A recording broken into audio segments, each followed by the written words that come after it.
Hello, welcome to my tutorial. Today I am going to talk to you about how I get maximum volume in my roots while still allowing my ends to dry naturally, which causes less damage. The first step to great hair is always product. So I am going to be using quite a few products and I have listed them out here for you.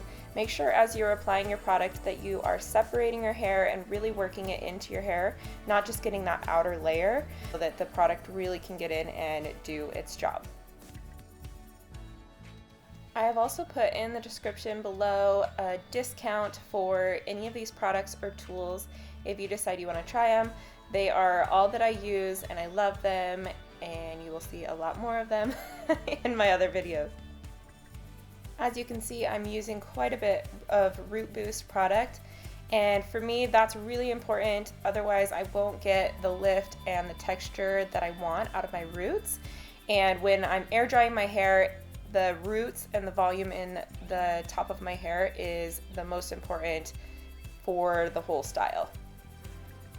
I always apply my products when my hair is really wet, right out of the shower, but I wait a few minutes after I apply the products before I start to blow dry, just to give my hair a few minutes to air dry and get some of that moisture out all by itself. When I start to blow dry, I start along the outer edges and I blow dry my hair in the opposite direction of how it falls. You want to make sure that you are pointing the blow dryer the same direction as your hair grows, because if you blow dry up your hair strand instead, you will end up opening that cuticle and causing a lot more damage to your hair. So you want to make sure that you are pointing that blow dryer in the right direction no matter where your hair is falling. Next, I start breaking my hair into smaller sections on the top and blow drying opposite of how the hair will fall.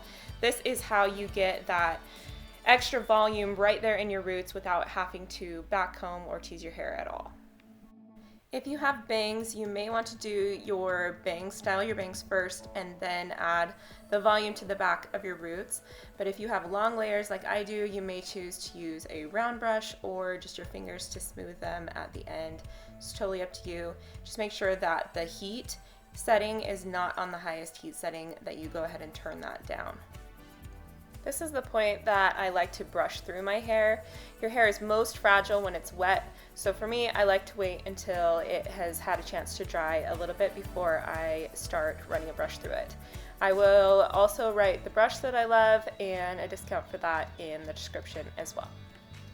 Be gentle with your hair and start with your ends and work your way up.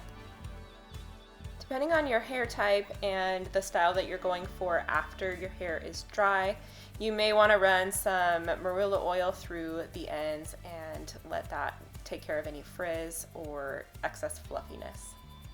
As my hair dries, I try and flip it side to side occasionally so that it can just keep adding to that volume that we put in there, or I will put a clip just at the top to keep that volume up and allow the underneath to dry, or you can just sleep on it overnight.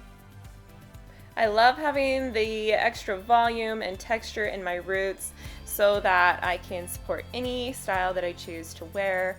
And check out my Facebook or Instagram for more tutorials, and feel free to reach out to me there if you have any questions. Thanks, bye!